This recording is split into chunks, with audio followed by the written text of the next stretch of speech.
শুভ সকাল বন্ধুরা, আমি মামনি আর আপনারা দেখছেন মামনির ডেলি ব্লগ। আমি আজকে দেখাবো আমি আমার দোকান পরিবর্তন করলাম। হ্যাঁ, আপনারা দেখতেই পাচ্ছেন যে আমার দোকানটা আমার দাবাতে, ঘরের সামনে আমার দাবাতেই চলে এসছে।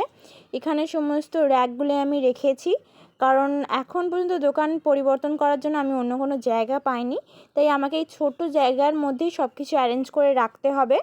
এখানে আমি চাল ডাল সমস্ত কিছু বস্তায় রেখেছি, আর কিছু চকলেট, চিপস, বিস্কিট এগুলো এক একটা কন্টেনারে ভরে রাখা আছে। এখন তোমরা দোকানের ভেতরটা একবার দেখে নাও। এখনও অনেক জিনিস নিয়ে যাওয়া বাকি আছে। দোকানের মেঝেটা পরিষ্কার হচ্ছে, তাই এখানে মাটি দেওয়া চলছে। মাটি দিয়ে এগুলো উঁচু হবে, তারপর আমার দোকান আমি আবার পুনরায় নিয়ে আসব। কিন্তু ততক্ষণ পর্যন্ত আমার দোকানটা আমি আমার দাবা থেকেই চালাবো। এখান থেকে মাটিগুলো নিয়ে যাওয়া হচ্ছে, তারপর আমার দোকানের প্লাস্টার হবে, কিন্তু ততদিন পর্যন্ত জিনিসপত্রগুলো দাবাতেই থাকবে। আমি সমস্ত জিনিস এইভাবে গুছিয়ে নিয়েছি আপাতত দাবাতেই। তারপর আমি আবার রান্নার কাজে চলে যাব। আমি এখানে আলু ভাজা করছি মুড়ি খাওয়ার জন্য, বাড়ির স্ন্যাক্স।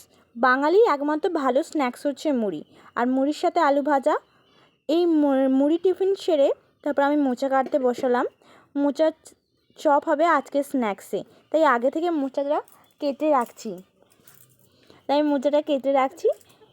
একটা একটা করে মোচা কাটার পদ্ধতি কিন্তু অনেক রকম আছে, অনেকেই অনেক রকমভাবে মোচা কাটে।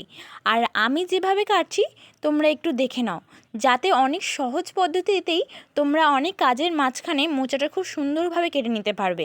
প্রথমে মোচার থেকে ফুলগুলোকে ছাড়িয়ে বটিতে হালকা চাপ দিয়েই ওগুলোকে খুব সহজেই বের করে নেওয়া যায়। আমি যে পদ্ধতি তোমাদের দেখাচ্ছি, তোমরা যদি এই পদ্ধতিতে মোচা কাটো, অনেক কম সময়ের মধ্যেই অনেকটা পরিমাণ মোচা তোমরা কেটে নিতে পারবে। আর যেহেতু একটা বাড়ির বউ সে সমস্ত কাজের মাঝে রান্না করে, তাই যত সহজে আর সংক্ষিপ্তভাবে করা যায় ভালো কাজ, সেটাই দেখাচ্ছি। এবার আমি দেখাবো যে আমি কিভাবে দোকানটা গুছিয়ে নিলাম। যে র্যাক আমি দেখিয়েছিলাম সকালবেলা ফাঁকা, সেখানে একটা একটা করে আমি চকলেট, বিস্কিট সব রেখে দিয়েছি। এক সাইডে আবার একটা র্যাক লাগিয়ে সেখানে সোয়াবিন, চাল, এক সাইডে পেঁয়াজ, আদা, রসুন সব রেখেছি। এক সাইডে রেখেছি চিপস, কুরকুরে আর যাবতীয় শ্যাম্পুর প্যাকেটগুলো। এইভাবে ধীরে ধীরে আমি আমার দাবাতেই আমার ছোট দোকান করে নিয়েছি। যতদিন না আমার পুরনো দোকান প্লাস্টার হচ্ছে, এইভাবেই আমার দাবাতে আমার ছোট্ট দোকান চলবে।